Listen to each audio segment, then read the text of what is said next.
Here with David Deavel back. I don't know. I think this is like the third time. We've talked about Chesterton twice, so we decided to switch it up, move away from Chesterton, even though Chesterton, I think it's interesting because I'll talk about it a little bit later on, or I'll ask a couple questions about this later on in the podcast. But like, there are a group of guys who have, for the last 100 years, been trying to tell us all something. And I think Chesterton maybe was kind of one of those guys, and nobody listened to any of these guys. So, but we're going to talk about Solzhenitsyn today. And I don't know, like I said to you before, I don't know anything about him. I know that Jordan Peterson talks about him a lot, and he wrote the Gulag Archipelago, and he was in the Gulags, and I don't know anything else. So I never learned about him in school, never even heard his name growing up in school. And so I guess to start, you edited a book on Solzhenitsyn and American culture. I guess you just want to open with, what is that book, and what was your involvement in that? Yeah, so it's called Solzhenitsyn and American Culture, the Russian Soul in the West. And basically it came out of an act of piety. My college advisor, Edward Erickson, was one of the first scholars to really push on Solzhenitsyn. He wrote several books on Solzhenitsyn, and he also edited the smaller version of the Gulag Archipelago, Solzhenitsyn's 3-volume work on the great prison camp system in the Soviet Union. And Ed did this with the assistance of Aleksandr Solzhenitsyn himself. And so when Ed died in 2017, I think 2017 or 2018, another friend who'd been mentored by him and I decided we wanted to do something to honor Ed. And, a great way to do that would be to do something on Solzhenitsyn. We had both written a little bit of stuff on Solzhenitsyn, and we got together a group of, top-rated Solzhenitsyn scholars, Russian literature scholars, historians, to write on various aspects of Solzhenitsyn and the Russian culture that Solzhenitsyn loved. And that was published by Notre Dame Press, and it's now available in paperback. It's interesting because I read the blurb. I haven't read the book, but I read the blurb, and it talks about a little bit about the rich history of Russian culture. And we know about the great literature and interesting art. And it's funny, I talked with Tammy Peterson, Jordan Peterson's wife, on the podcast, and they've got all of this Russian artwork that Jordan had bought over the years. And like, a lot of it is really beautiful, but one of the interesting things, and maybe this will help people kind of set the tone for the conversation, because we're Western. I don't understand Russian culture at all. To me, it seems like a crazy contradiction that you can create such beautiful culture in certain ways and then be politically just stupid, to be completely honest with you. How did that, explain that a little bit? Yeah, well, I mean, it's hard to explain, but everybody kind of acknowledges it. Richard Pipes, who was the famous Sovietologist, he hated the Soviets. He wasn't really a fan of Solzhenitsyn either, but he acknowledged that Russian culture itself was a beautiful thing, and it was it was a Christian culture in many ways. Like all cultures that have been affected by Christianity, it was very mixed. But it was a deep, iconic culture. Russia and the West, or Russia in the and the rest of the East were largely evangelized by Eastern Christians from coming from Constantinople and elsewhere. And so their Christianity, Orthodox Christianity, was largely iconic, and it was sacramental, and it had a sort of a deep and rich resonance. And it was always that notion that the things of this world do actually serve as kind of windows to the divine, and Christ himself comes through those things. And it created a very beautiful culture, and a very rich symbolic culture, a culture of monks who took very seriously Christ's call to be fools for Christ, many heroic people, but it also, created a culture that was somewhat weakened in the 19th century by radicals who then were started to bring in many of these Western ideas of communism. And it was a kind of a sitting duck in a way during the revolution in 1918. And that's precisely when Aleksandr Solzhenitsyn is born, 1918, the year of the Bolshevik Revolution. So he was born right into this sort of changing of the tides. What was the attraction towards communism for the culture, for the general culture? Because I think, like, I even think to myself, the United States is just full of all different people from different cultures. It's the melting pot. We're trying to figure out whether or not that worked. And right now we're kind of seeing if that worked or if it's going to continue to work. But in Russia, everybody's like, they share the same heritage. And so I guess that's the only thing in my head that I can think of. Like, well, I mean, it was an empire, and empires true. can be vulnerable. But the thing is, I do not think that Soviet communism was popular. I think it was largely it was a coup from the top that took down. I mean, there were many problems with the Russian emperor known as the Tsar, from Caesar. Yeah. They had very many bad czars, but in the 19th and early 20th centuries, you were starting to see some reform. But this is one of the odd things, is that when things are kind of in flux and they're moving toward reform, you have that capability of making them go really good or really, really bad. And communists basically seized power and they took over, and they vigorously crushed any dissent from what they were doing by killing enemies, and for those who were maybe not completely enemies, they put them in prison camps. Anybody who stepped out of line, and that was that system known as the Gulag Archipelago. It was an island of camps that was all over Russia and the Russian Empire territory that had become the Soviet Union. And so I think a lot of people didn't really believe it or accept it, but all you need is a very small minority of people, particularly city people, who will fall for ideology, and they supported it. And then it was a very ruthless top-down affair from there. Well, yeah, I want to get into like what we're seeing in the United States today. But we'll talk about that in a little bit. But like, okay, so Solzhenitsyn comes on the scene, and who was he? How did he grow up, and like how did he get involved in? Because I know he was in the army, or so I guess just who was he? That's right. Yeah, so he was born in 1918. As I said, his mother had Ukrainian heritage. His father was a Cossack soldier who died before Solzhenitsyn was born.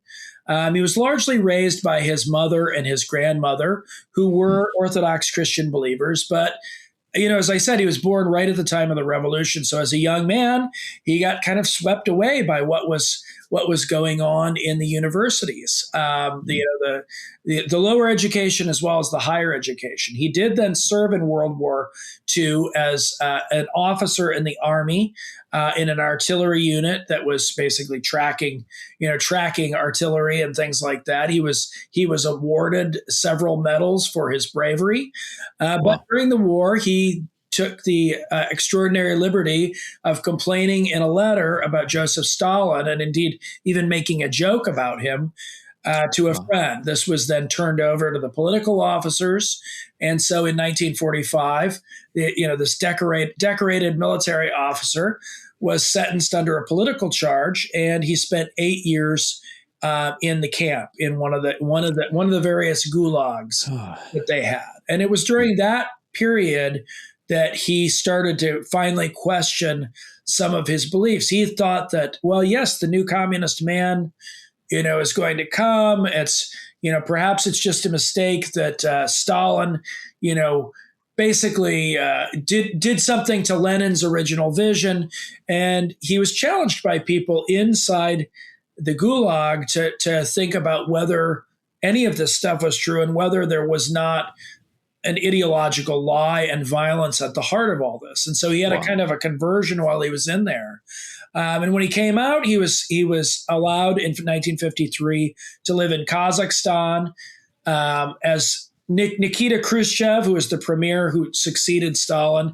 He kind of wanted to open things up a little bit.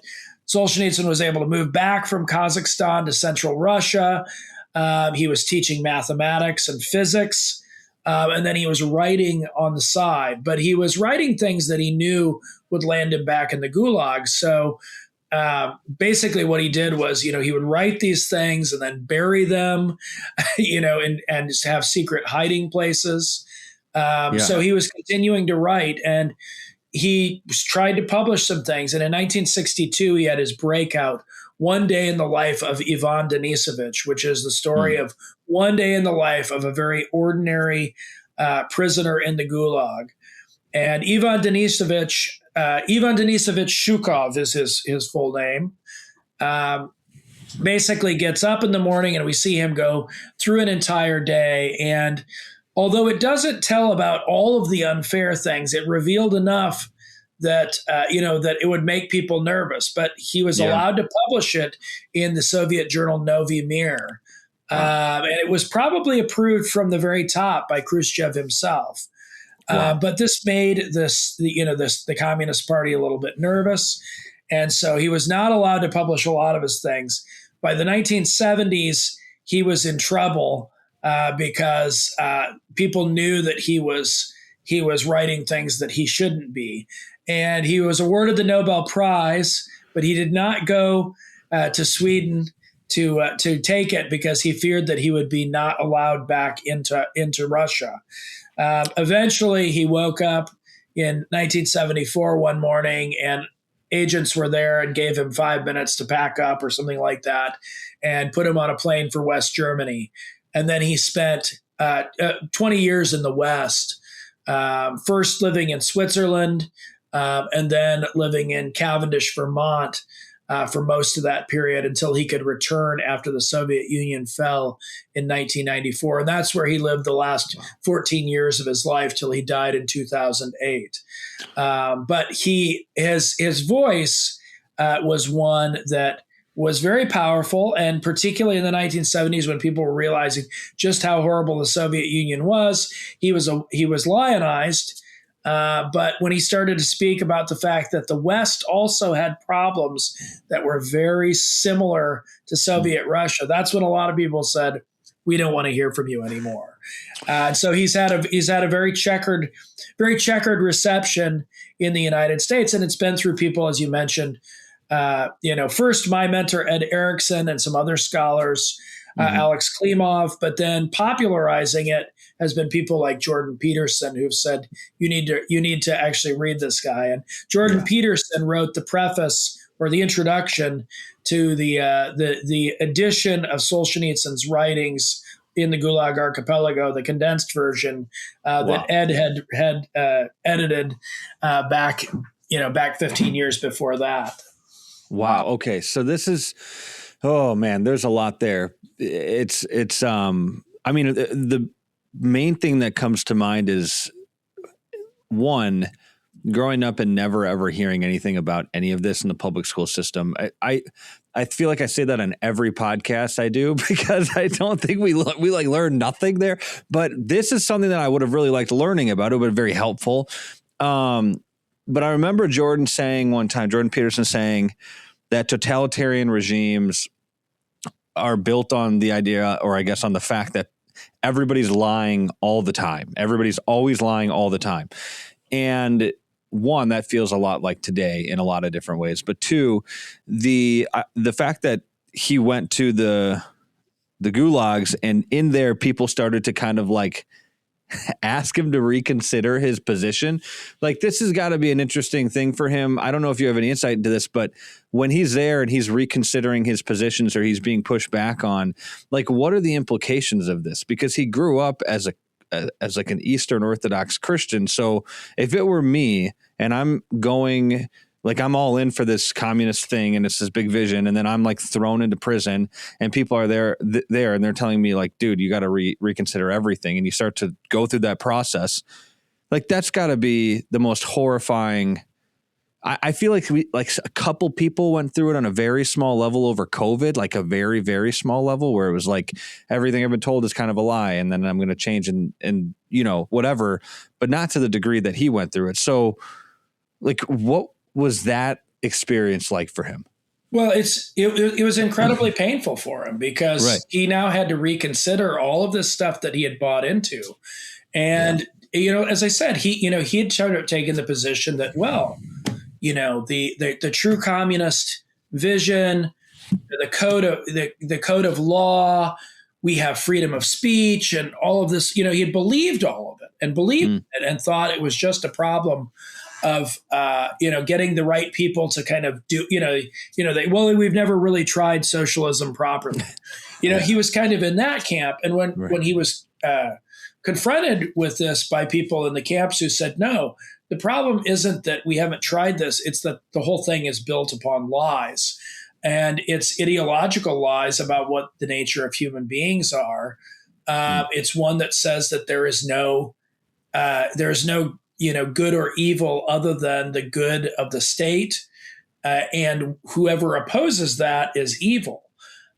He had to come to grips with that. And so in the Gulag Archipelago, one of the reasons why this account, which is an account of his own time in there that's mixed in with the memories of over 200 other people who told their stories to him, as well as lots of archival research he did.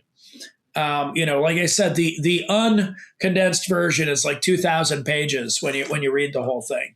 But what makes it powerful is that there is absolutely no false sense of, well, I knew this all along or anything like that.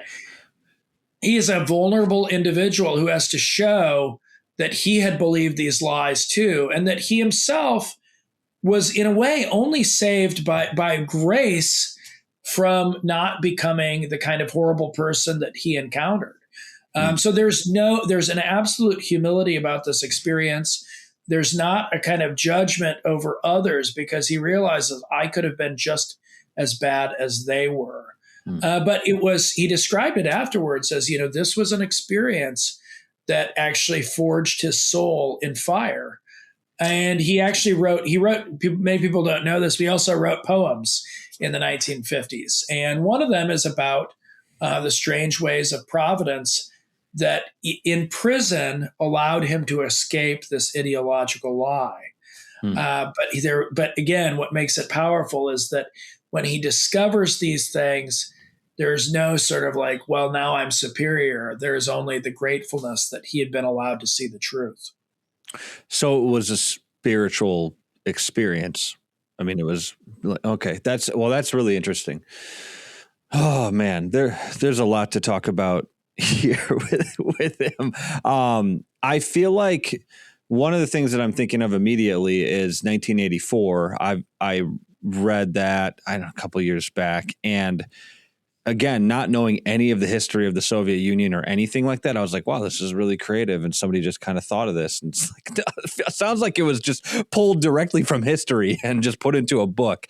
And so, I mean, one question that I'd have is, as I'm looking at America and the West today, and I would be interested in knowing how Solzhenitsyn saw this. You mentioned that the communist instinct is that there is no like objective truth, that sort of the state defines the truth and we obey the state. In America, it seems like that's flipped on its head a little bit, where it's like the individualistic, the self defines the truth, and whatever the individual thinks is true is what everybody else needs to conform to in this very strange liberal way that doesn't really work because everybody's got their own truth, and it's a postmodern sort of thing. That said, that postmodernism that was so popular now seems to be morphing into this communistic totalitarianism. You see like Zoran Mamdani and the socialist movement in New York City and the rest of the country. And that's not just on the left. I think it's on the right as well. Like what is that? Because it doesn't seem like anybody prior to the United States like any civilization prior to the United States were highly individualistic. So I can't imagine the Russians have a deep heritage of individualism. So it sort of makes sense that they maybe would go towards totalitarianism.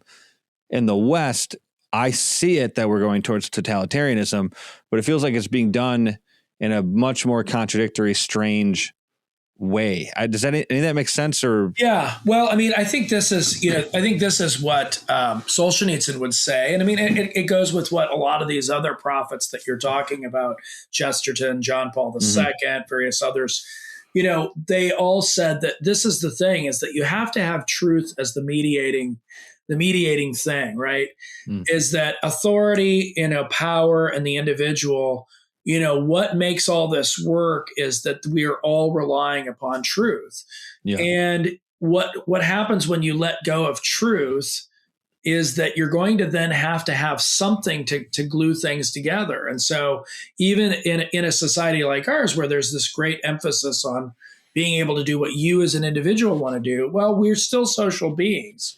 And we still have to rely on something. But if we don't rely on truth, we'll go with whatever is most powerful. So I think somebody like Solzhenitsyn would say that there is a danger in democracy and an individualistic society that is exactly the same as what happened in the Soviet Union. And it all hinges upon the rejection of truth, the rejection of conscience as the capacity of the individual to know the moral law. Right, that God has placed this in us. In one of his fictional works, Solzhenitsyn has a character say,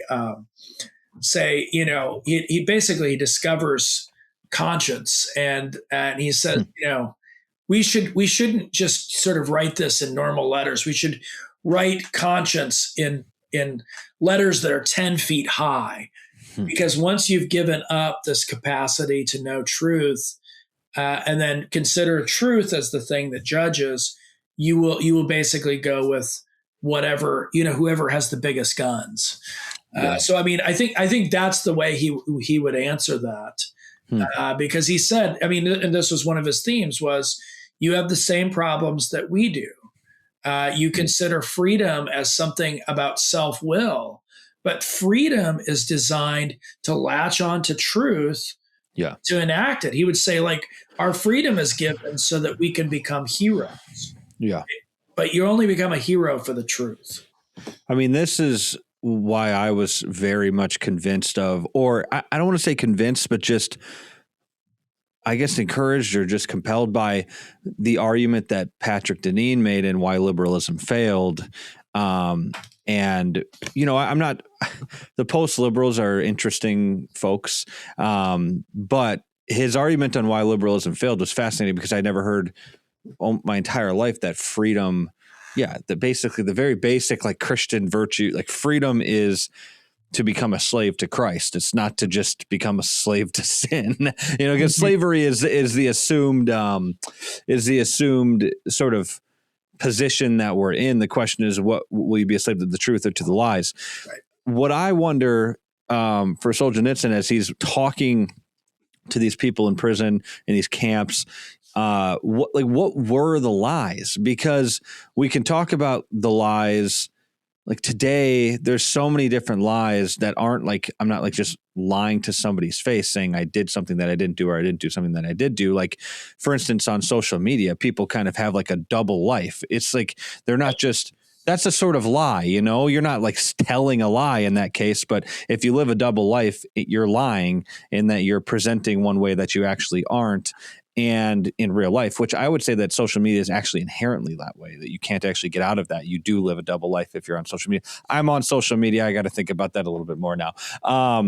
But like the technologies that we have today seem to perpetuate these lies. So first question is, like, what are these lies? Like, how do you build a society off of lies? And second, like, what do you see as how these lies have been progressed through technology? If you've thought about that, I don't know. Yeah. I mean, well, so I think the best way to approach it is say that, fundamentally the ideological lie that Solzhenitsyn is talking about is about what the nature of man is. Yeah. Right. Are we just are we just a product of evolution that is been brought into the world, that seeks power and thus must agree with what the state is? Or are we actually responsible beings who are responsible to God for the freedom that we have and what we do with it? One of the ways, Patrick Deneen's thesis, he has a certain sort of historical reading that I don't think is right about the American founding. That it was a purely Lockean thing that sort of reduces to a Hobbesian understanding. But I think you can disagree with that and also say, well, but there is that, what you were talking about earlier, that kind of false, what we might call libertarian conception of freedom. That's a kind of absolute libertarian conception that I can make myself, I can create my own reality. And that's primarily the wrong thing. Solzhenitsyn said, by the way, he said, I always admired the American founding because for them, all of this stuff was assumed to be under God, right? Yeah. That there's assumed to be the natural moral law. There's assumed to be duties that you have. For him, but the big problem in the West was, this relates to what you were saying earlier, is that people only think about what their rights are and not what their corresponding duties are. Yes, and that creates an intolerable situation. And it is primarily a lie about what our nature is. Now, I think that leads to all sorts of other lies then.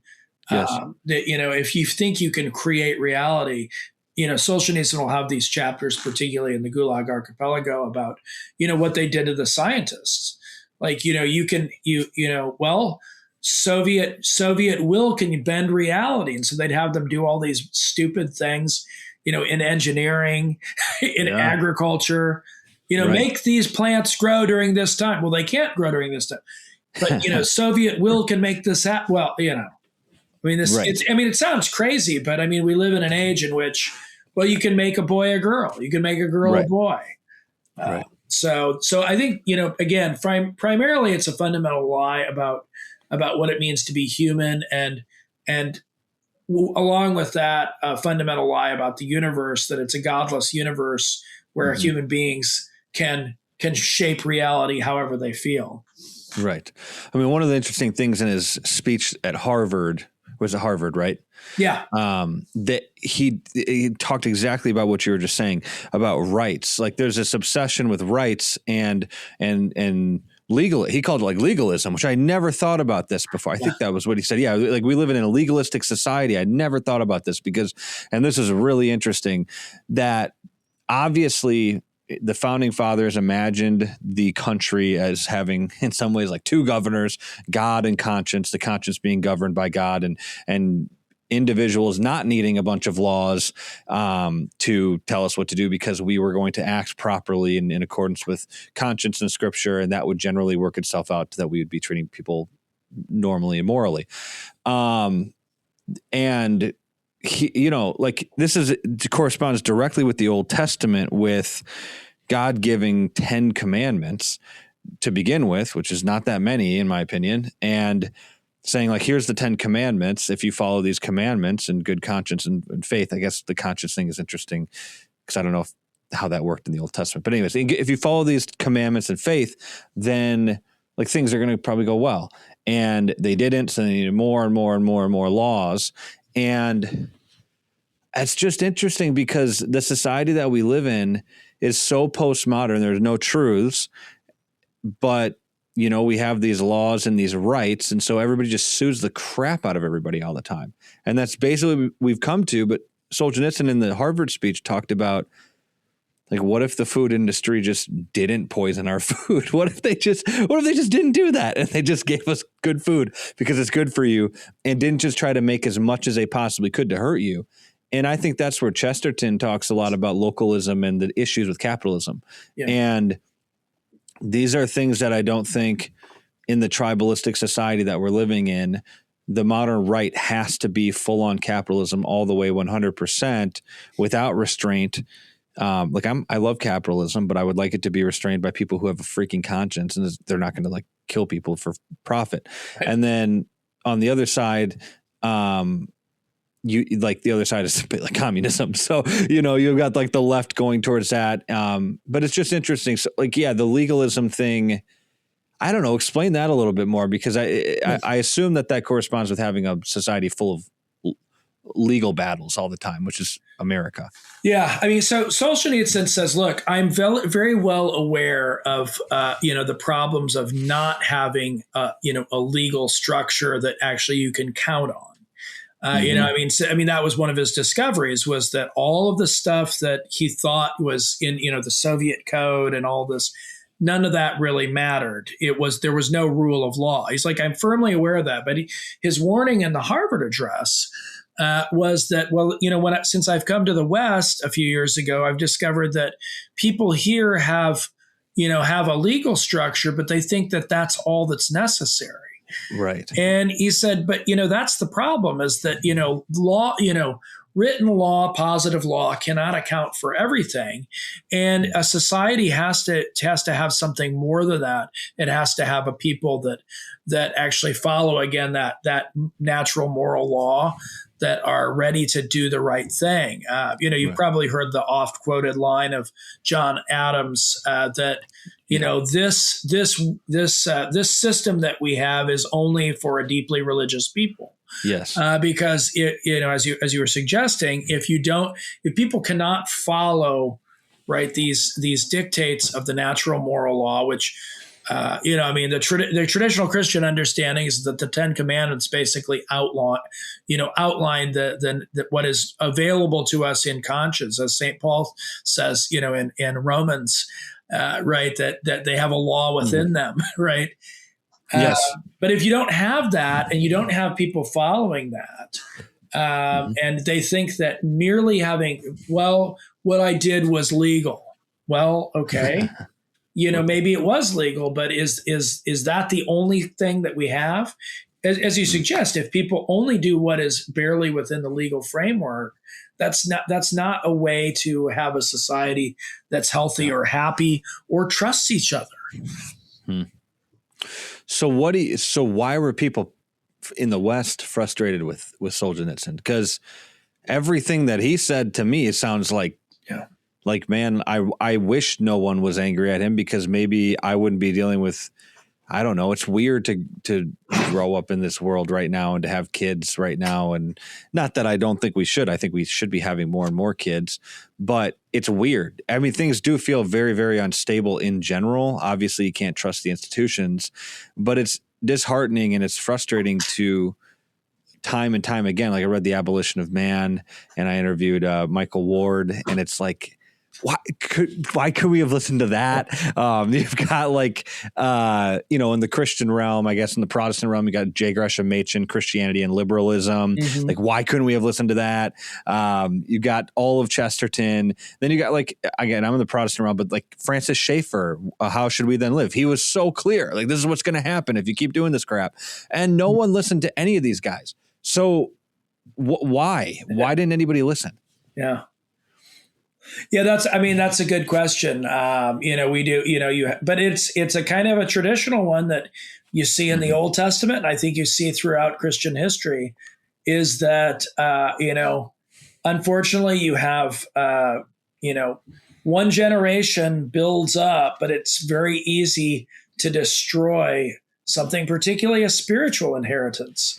Yeah. It's interesting, to bring up Chesterton. I mean, Solzhenitsyn was a big fan of Chesterton because he saw Chesterton as one of those prophets who got at the heart of, the deepest of things. And so, he thought that Chesterton was right, that there is a very delicate balance that you have between authority and basically what we might call negative liberty, the right to the liberty to be able to do what you think is right.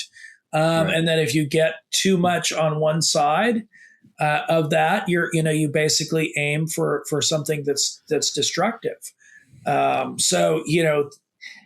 didn't they listen? I mean, part of it is you might say that many people did. So Solzhenitsyn wrote 2 volumes of memoirs about his time in the West.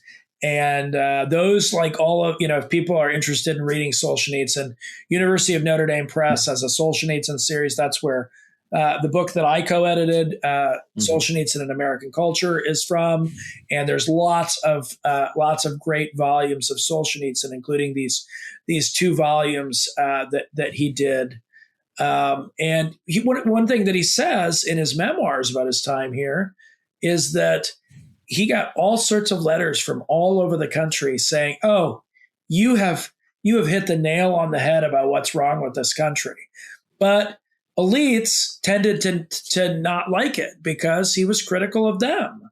Yeah, he was critical of journalism, right? As particularly journalists not caring about the truth. He was critical of the academy.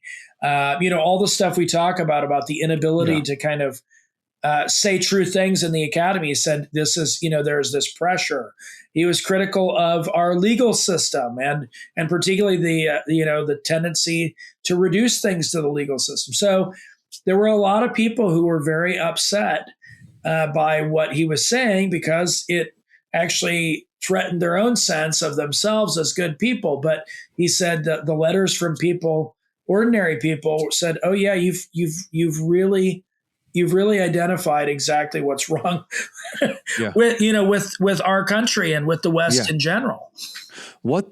So the elites, it feels like it's always like this. Like the elites are so, it's funny to say, they're so stupid. I like they don't listen to anybody. I know that you're like a professor and stuff. I don't mean this about you, but the professors and the elites, the people running the world, like there's such an ego, there's such a pride and arrogance in all of that they can't listen to the average person. I mean, one of the interesting things, I think there's is it a proverb, the statutes of the Lord make the simple wise, or something like that I feel like is a guiding light for the average person who's being told by the elites to shut up and to just throw out their intuitions, because it feels like it's over and over again, the elites are wrong about things. But like my theory is that the thing that creates that dynamic is, I guess you'll have to tell me what you think about this. Well, obviously it's a lack of virtue. So that's the first thing. It's not a really insightful thing to say, but it is true. It's a lack of virtue on the elite's part, but also like, how good is it for people to just be sitting in offices all day, theorizing about stuff? I don't think that that's a good thing in general. And, if professors were like part-time professors, part-time farmers, I think we would get some better theory, because like, and not all of them, obviously I read a bunch of these guys, but a ton of them, like 85% of them now, like in 2026, are producing some of the worst stuff imaginable, not just in terms of theory, but also just literature. Like we're not actually good at writing anymore. We're not good at anything anymore. But yet they're sitting in offices all day in their little ivory towers and like theorizing and reading their books. Like the whole Christian theological endeavor for evangelicals that I've very deeply been into for years now it has devolved into basically nothing. It's absolute trash. Most things that are being put out, not everything, but most things by evangelicals, it's all like a money-making machine. And these are guys with PhDs. I'm like, how did you get a PhD? And you've written a book that was already written 25 times by different people. You're just regurgitating nonsense.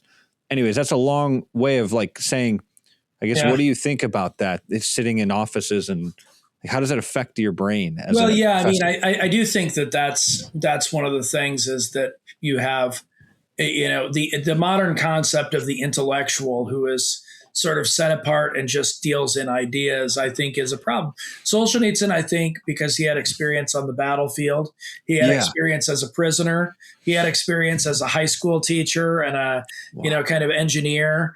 I think he never succumbed to that kind of level of theory because he didn't lose touch with ordinary people. And I think somebody who I think is a very well-respected, thinker and writer, Victor Davis Hanson. He's a classicist, but he also has been running the farm that's been in his family for, 5 or 6 generations in California. And so he does not divorce himself from this worldly things. But I do think that part of the problem is just, an endemic problem of humanity is that those who achieve these heights also, Lord Acton's famous line, "Power tends to corrupt. Absolute power corrupts absolutely." Plenty of other people have said this. Yeah. That, you get to a certain position in life and it's very uncomfortable to face, the fact that maybe things need to be changed that would also endanger my position. So, I just think that that's a never ending problem that people come to power and they kind of forget what, what they're supposed to do in that situation. I mean, you think about, the wisest king of all time, Solomon. Yeah. His ending is not very happy.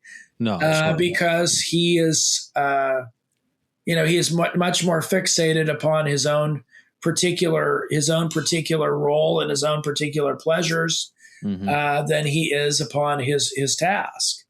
Right. But I think that's the danger of being, and I think this is where our Lord's words, come in so handy that, if, you have to consider yourself as a child, humble and open to the truth and open to being corrected. And that's very hard for those of us who achieve any kind of position in this world, particularly a very high position. Mm-hmm. I think that's absolutely right. I think it's what I saw during COVID, and I think a lot of these conversations now about authoritarianism and whatnot really can revolve around COVID in a lot of ways, because I think that's when we saw a little glimpse into what it would look like. Although the more history I've read, the more I realize we even have blown that up out of proportion a little bit, because we're like, this is authoritarianism, and it is, and it's totally, we should take it seriously, we just kill it. But even you can see how fragile the American resilience is. They told you to stay in your house. I don't like that. You're not getting whipped and beaten, so there's a difference. But anyways, all that to say, and it was bad. I actually hated all that stuff, and I thought it was authoritarian. But it was frightening to see how many doctors and elites and the media just didn't say anything. The people knew that they were lying, and I mean, there's objective lies, and the vast majority of the elites in the United States, probably over 90% in academia, in the medical industry, in the media industry, didn't say a single word. And that's when Jordan Peterson says everybody lying all the time, we're getting close, man. We're 80 to 90% there. Yeah. I think my generation and the millennials are even worse than what we saw during COVID. Yeah. And so when thinking about the warnings of these prophetic men of the past 100 years and looking at what happened during COVID, and then now just how the political arena is and where things are headed, I have a hard time thinking that things are going to get better. And I don't want to just be gloom and doom, but what is actually changing, because nobody even knows who Solzhenitsyn is. Nobody even knows these people. Nobody even knows G.K. Chesterton. Let me tell you, I'll shut up after this, but this is a horrible story that I benefited from greatly. My wife was looking for, I think, an anniversary gift. And so she's at St. Vinny's, the thrift store or whatever, and she's looking around, and she wasn't there to get me a gift, but then she saw to the corner of her eye, a book, G.K. Chesterton book. So she goes over, and there's 15 volumes of the completed works of G.K. Chesterton sitting there. It was like God, it was just providence, and she buys them $50 for all of them.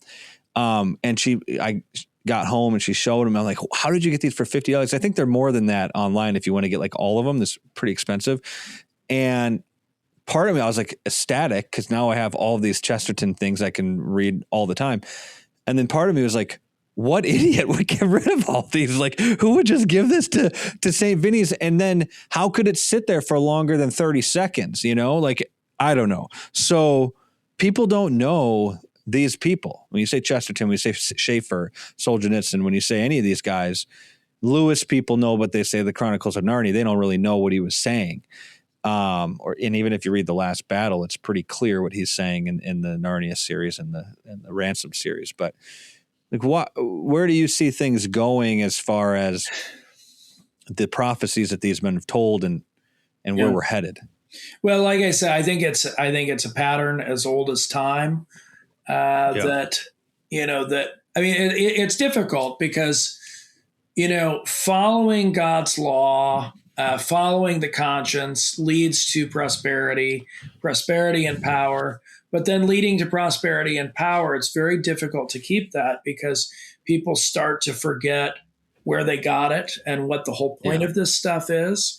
And so I think what you see is continual expanding and contracting, that happens everywhere. And I think, I do think that there are signs, though. I think there are a lot of younger people who really are seeking truth. Now, I know that, the statisticians say that, the younger generation is still just as secular. And I think that that's statistically probably true. But what I see is I think that we see much more a division of those who really believe and really want to follow God, really want to follow truth, really want to do the right thing. They are separated from those who really don't and who've embraced these things. So there's something apocalyptic, about our times. Right. And particularly there's something Armageddon-like that people are choosing up sides in certain ways. Yeah.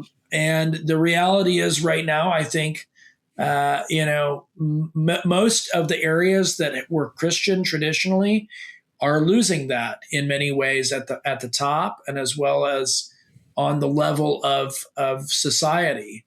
But I do think that what's going to result is that there's going to be, a choice that's made, and there are people who are going to be serious, and perhaps there will be a flowering again of Christian. As a Catholic, I like Christopher Dawson, another one of these kind of prophetic figures. He had an essay called the 6 Ages of the Church, and he divided up church history into about 300-year periods, roughly 300 to 350-year periods. And he said, the church starts off, and then about 300 years later, there are external enemies and internal enemies, and things break down. And then, there's a kind of a new modus operandi that is reached.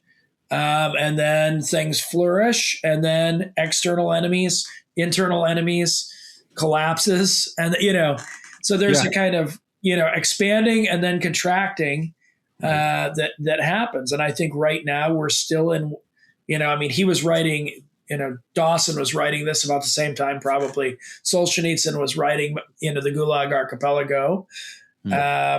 Dawson saw basically, that an age was ending, and, it's chaos, and that things would grow again. But boy, that middle part when things are collapsing, is very hard. And I think the key to it is, as a former colleague of mine, Father Michael Keating used to say, is that, obviously things are collapsing, everything is bad, but what you have to keep your eye on is where are the seeds that God is planting? Where are those things that you can nourish and that you can watch for the growth? And how can you take care of the soil, intellectually speaking, by keeping alive the thought of these people like Solzhenitsyn and Chesterton and Lewis and Schaeffer and all of the great people who will be guides to us as we try to build something new. Yeah, that's interesting. I mean, I agree. The one difference that I see compared to church history that I think is a really major difference, and one that I'm still trying to figure out exactly how it's going to affect things going forward, is that there's the technological boom, and that's the big, like, people creating, and I know it's like fringe, weird, kind of like funny stories now, where it's like a church in Europe somewhere having people confess their sins to the AI Jesus and things like that. That's all like, what in the world? But like Solzhenitsyn and Lewis and Schaeffer, these guys were there in the atomic age, the nuclear age, where the new technology that literally could wipe out the world for the first time in human history had like C.S. Lewis and the Magician's Nephew, the Queen Jadis, they had the one word that nobody should speak that destroyed her whole world. And then she came out to become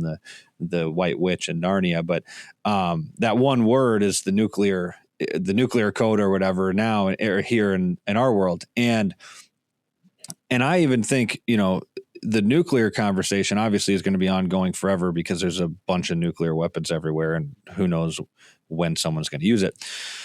But then you now have like a social component, which is the social media platforms. You have double lives, fake human beings, bots. You've got like everything is on steroids, and it feels like these cycles of things are like quickening and going faster and faster. Kind of the cycles that you mentioned of the church. Yeah. It almost feels like we've gone through a couple miniature versions of that in the last like 5 years, And that all has to do with the way in which we interact with the world. There's no mystery. There's no just sitting down and reading a book anymore for 90% of people. People don't read books anymore. They don't do anything anymore. They just sit on their phone and scroll TikTok or whatever and let their brain rot. And so the technological thing, I think, is a big... I think it's a game changer as far as I've talked about in earlier podcasts with different people, that there's a question that I've had. Are we at the end of the world? Are we at the end of a world? Yeah. And I'm leaning towards the world. But I don't know if that's true. It's just interesting to think about. Because of the technological stuff, because of the large language models, because of how I guess I understand Christ as the Logos, and I see the LLMs as a counterfeit Logos, and sort of there being a battle of the word that's going to come about here because of globalization.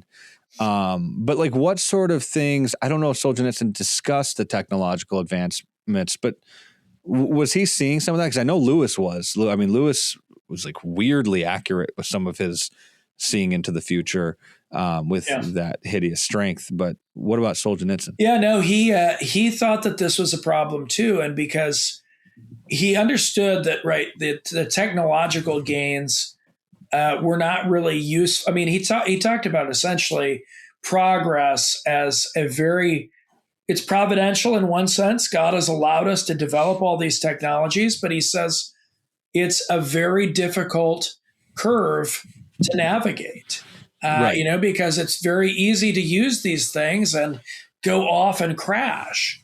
Right. And, and his vision was, again, that it's the problem about the human soul ultimately. Yeah.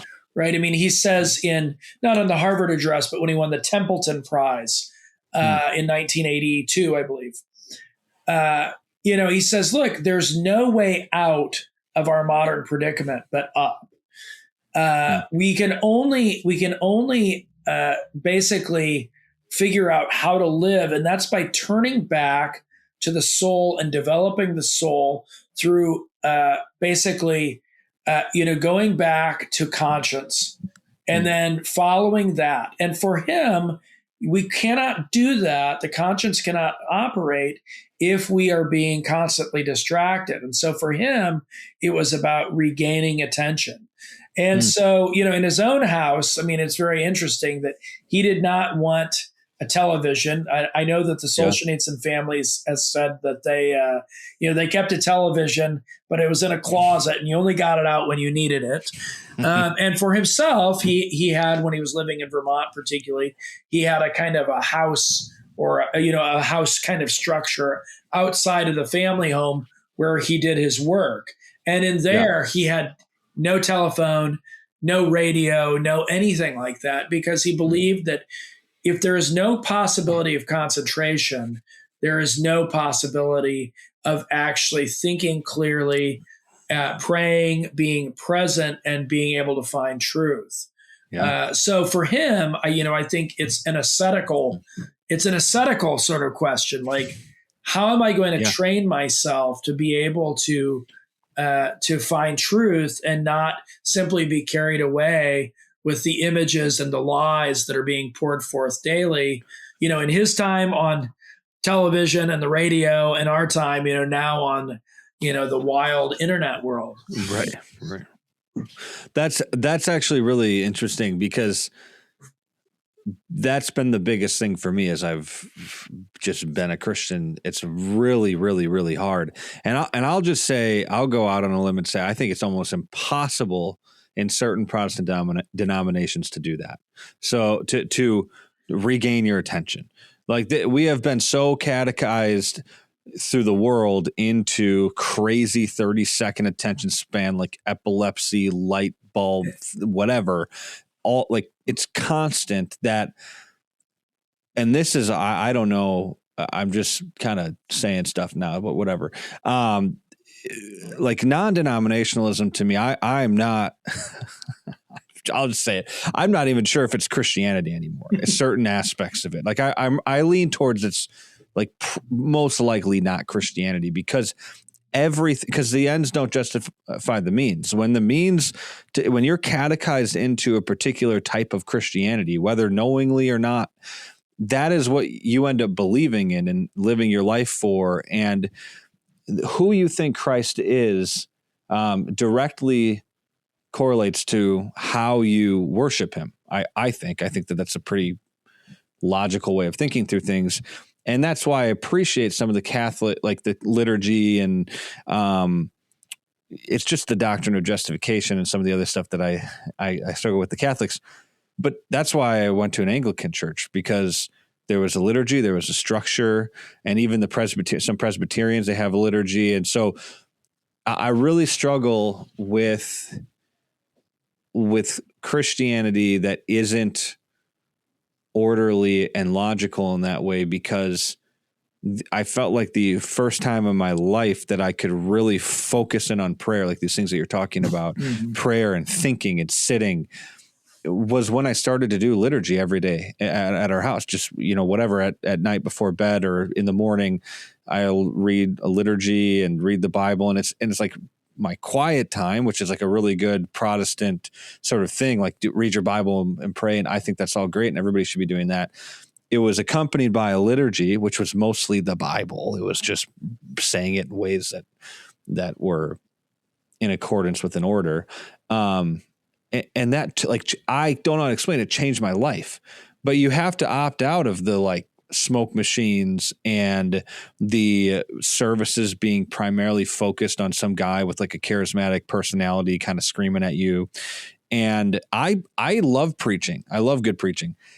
I like good liturgy more than good preaching. Like if the sermon's like 30 minutes and it's fine, and the liturgy is the majority of it, and it's like the liturgy, I love that. I don't really need not everything relies on the pastor, which in a lot of these churches it relies on the pastor. So all that to say, there are certain sectors of Christianity that I think have sold their soul to whatever Solzhenitsyn is trying to get away from that you're discussing, the attention thing.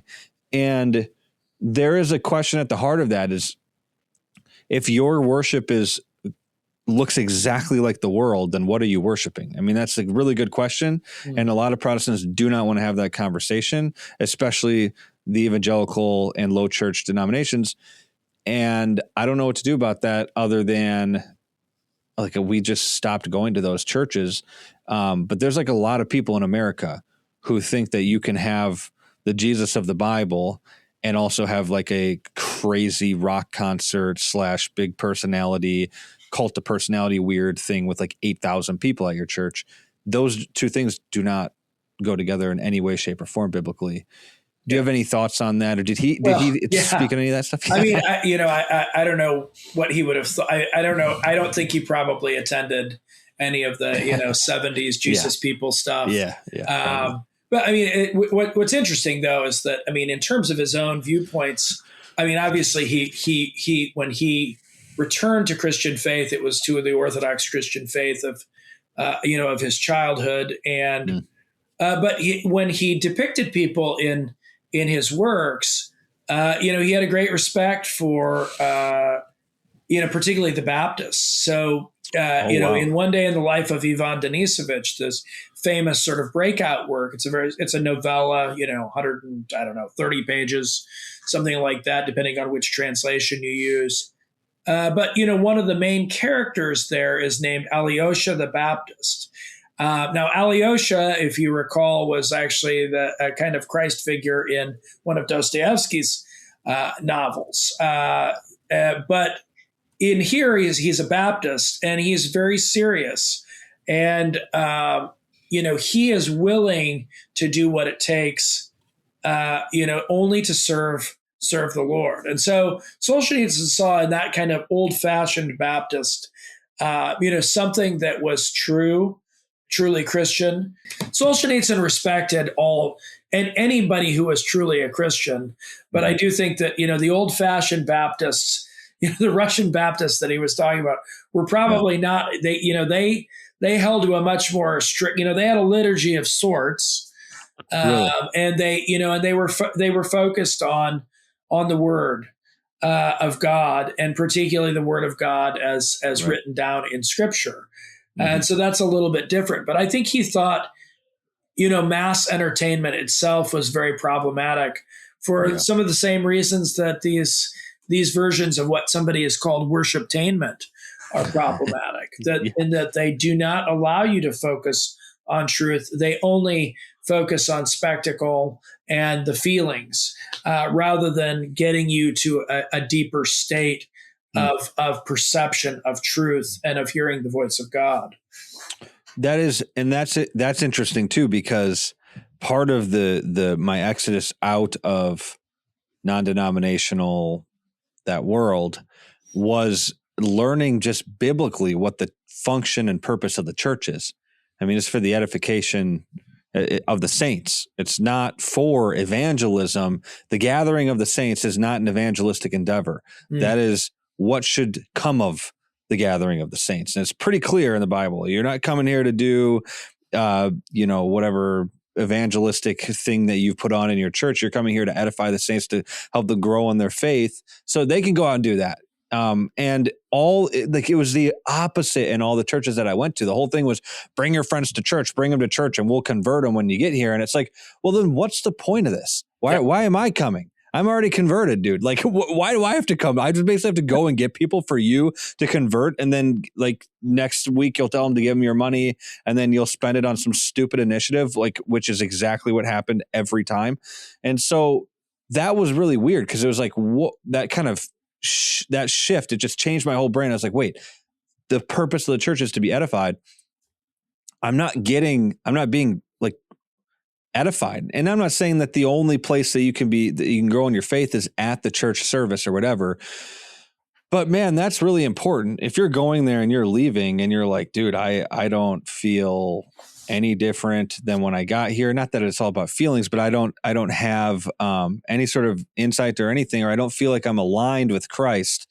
That's a problem. And when I started doing going to Anglican service, and they were doing the liturgy, and they have the cross walk in, and you kind of bow your head to the cross, all this stuff that was like, to the non-denominationalists, that's like, that's legalism. You don't have to do that. That's all legalism. It's like, well, no, I don't think that's legalism. We're not like forcing you to do it, but like putting your body into it, kind of like bowing and walking up to take communion and receiving it from the priest, and doing communion every week. Like that was baffling to me. I was like, people are doing this every week. That's crazy. But now I can't go to a church that doesn't do communion every week, because I believe, so many weird things have happened. So the first time you and I have done an interview, I was like, like a non-denominationalist, whatever, and like ordinances, but now I'm like sacramental, but then everybody's like, well, you're going to just move towards Catholicism. But I feel like I've got different reasons for not moving towards Catholicism. But that said, the people I enjoy talking to most on this podcast are the Catholics. Like, I don't know why, but Tammy Peterson, I interviewed Dale Ahlquist, and there is Robert George. There is a lot of biblical truth to the liturgical style, the fact that things are ordered and your attention and your mind and your soul has to be ordered in a particular way to actually properly follow Christ. That's just biblical. That's just a fact biblically. And like the Catholics don't have a monopoly on that. That's just what the Bible says. And I think Solzhenitsyn, if that's what he was doing, I mean, that says a lot to me, that he had like a room outside of his house where he was going to completely focus on things. Like, I think we need that now more than he probably even needed it back then. I think back to like the 70s and 80s, and I think of like, it was probably just slow living. People were probably just doing their thing compared to now. Everybody's on like crack, like on their phones all the time. So that is, to me, how you catechize yourself in how you worship Christ, I think has a huge effect on where you're going to end up in the end. That's what I think. Yeah. Well, it's interesting that, that's one of the things, in this poem that I was telling you about, he thanks God for prison in his life, because it actually stopped him.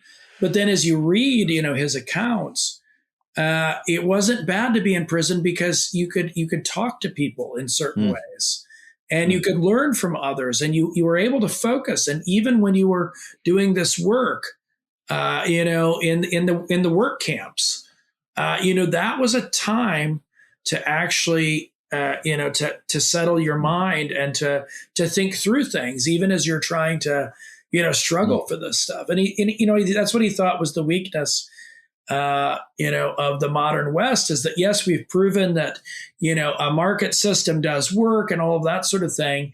But the problem is that when it works, and there's too much comfort, we actually then flee anything that's uncomfortable. Yes. And what's most uncomfortable is actually dwelling with one's own mind and heart. Yeah. And we then flee from that as much as possible, and that's a difficult thing for us. Yeah, I think like the Calvinist way of saying it is like the world that we live in today has enough distractions to not have to deal with how evil you are, and that's not just Calvinists, but everybody, it's Christians, and I found that to be the case for myself, and I generally come from like a temperament. My family, my dad is a hardcore Calvinist. I grew up Calvinist. I'm a Calvinist. And I like reading Calvin, but even so, even with all that background, Calvinists are like, you're going to hell, you deserve hell. They're hardcore on that part. Even growing up in that, and then going to the public school system and being around the culture in the world, thinking about how bad that was like the last. Nobody would ever tell you to think about how bad you are, ever, in any way, shape, or form, outside of my own parents. Basically, my dad was like, you got to remember as a Christian that you're a sinner and that you need grace. And I didn't want to think about that. Nobody wants to think about that. Mm-hmm. And I think that that's really like where it all starts. And I think it corresponds with the beginning of wisdom and knowledge is the fear of the Lord, that there's these like negative emotions attached to wisdom, knowledge, sanctification, being saved. And the only way you're going to get there is if you just sit there and think about it and just start to, I don't know, read the Bible, think about what it's saying and how it applies to you. And when you fill your time with stuff and screens, you just don't know how to do that. And that's been the biggest difficulty when I talk to people my age, like, okay, read this book, or like, let's talk about this thing for a couple of hours. There's they feel it almost they look at you like a deer in the headlights. Like, you want me to do what? You want me to read what? And it's like, yeah, well, how are we going to be able to talk about anything if we don't at least have some sort of shared reference point? And, like, there's less and less of that. I've got a couple of friends who I can talk to about stuff that are my age. Other than that, I'm reliant on like conversations with people that are twice my age, So that's kind of, it's scary, but it's at least reassuring that somebody like Solzhenitsyn, who went through all that he went and knew all that he knew, he seems like he was pretty adamant against a lot of the modern ways of living. And I can see how that could make a lot of people very, very angry because Americans are so set on like this. We're doing this right. We're pragmatic. We're utilitarian. It works. It's fast. And that's a cancer. I think it really is. It's really interesting. Yeah. I mean, he wasn't, like I say, he wasn't against usefulness or, that sort of thing. Right. But he understood, I mean, this is part of that test of progress, but what is all this usefulness for? What is the ultimate goal? And if you never pause to think about that, then you just are going to be carried away by ideological and your own passions, right? And that's just an easy way to lose your soul. And he understood that, like I said, one of the things about Solzhenitsyn's writings, in particular is those autobiographical writings, is that there's never any sense that he is sort of lording it over other people. Sure. He understands his own flaws. He understands the flaws in the past and the flaws in the present that he had, the sins, the faults, the failures. And he understands that there is, that the only, like I say, the only way out is going to be up. And in order to do that, you have to actually pause and listen to God. Yeah. Without that, we're going to be swept away. Yeah.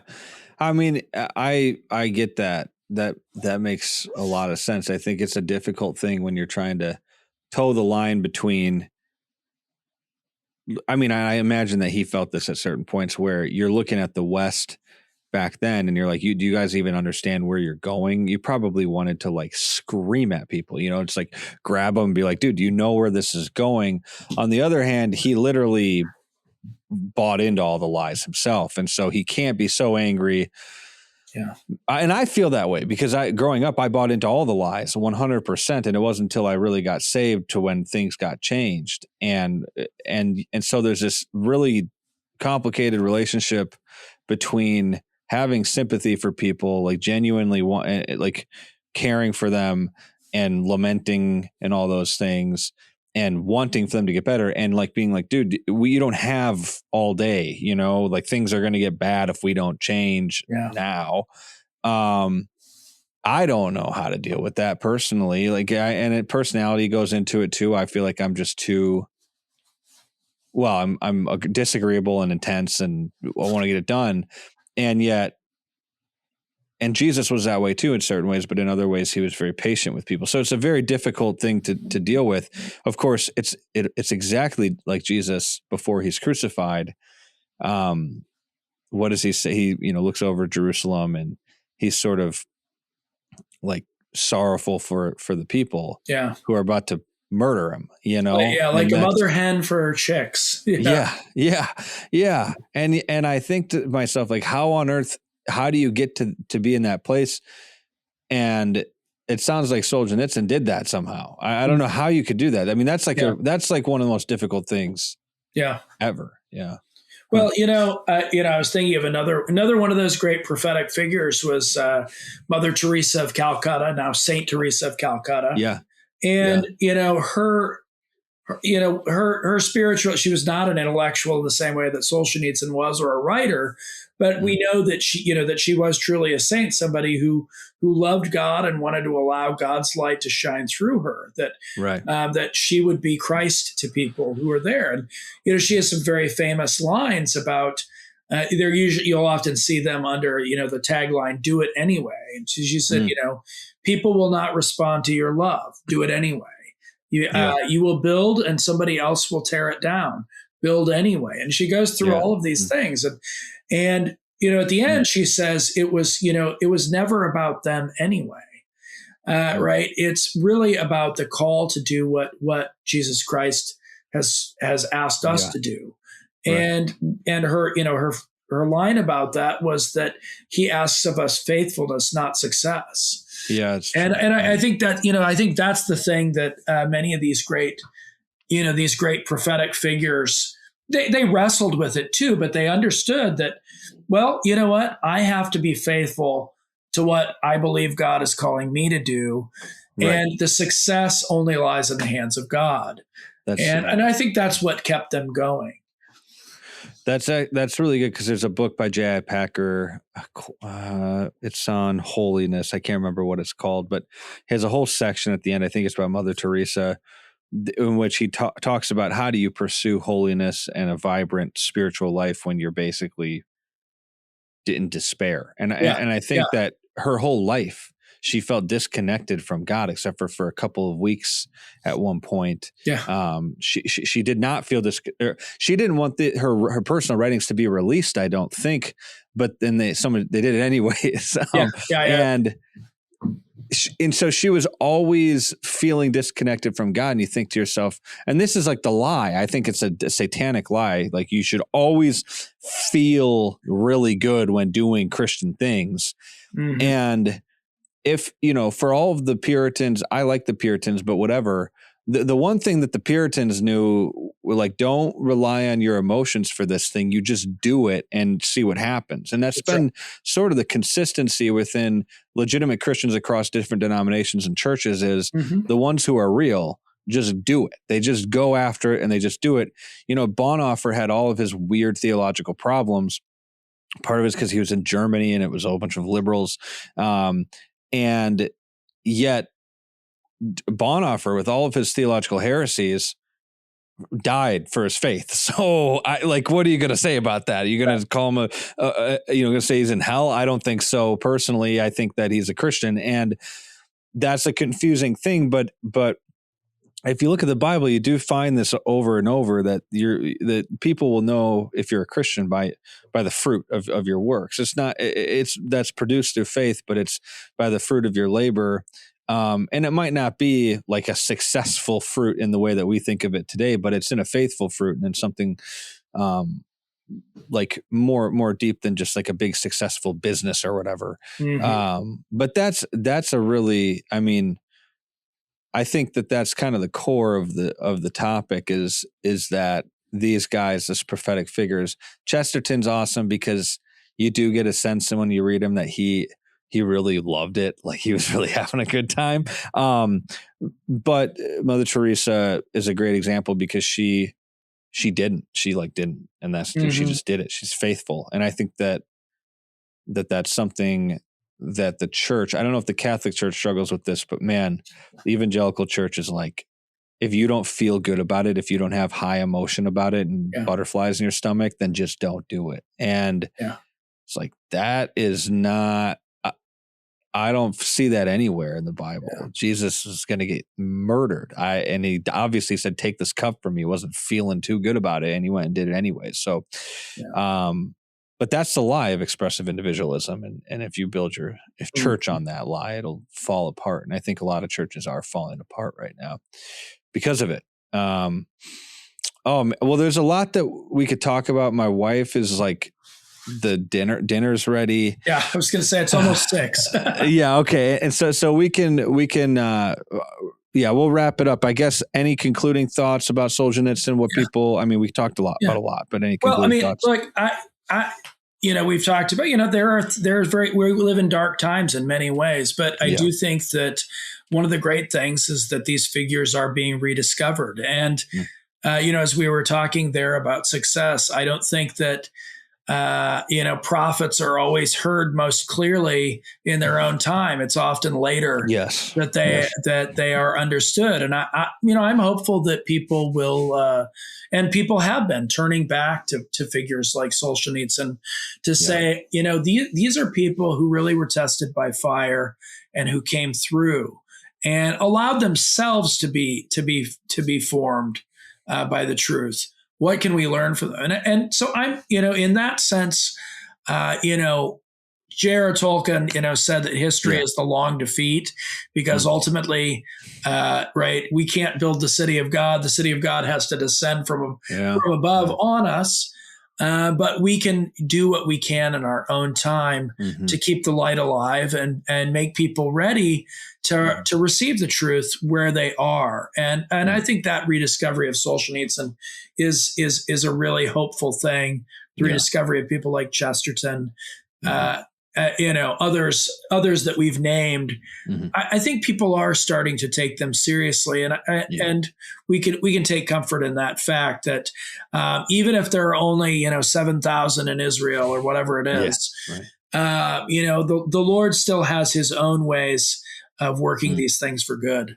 Right.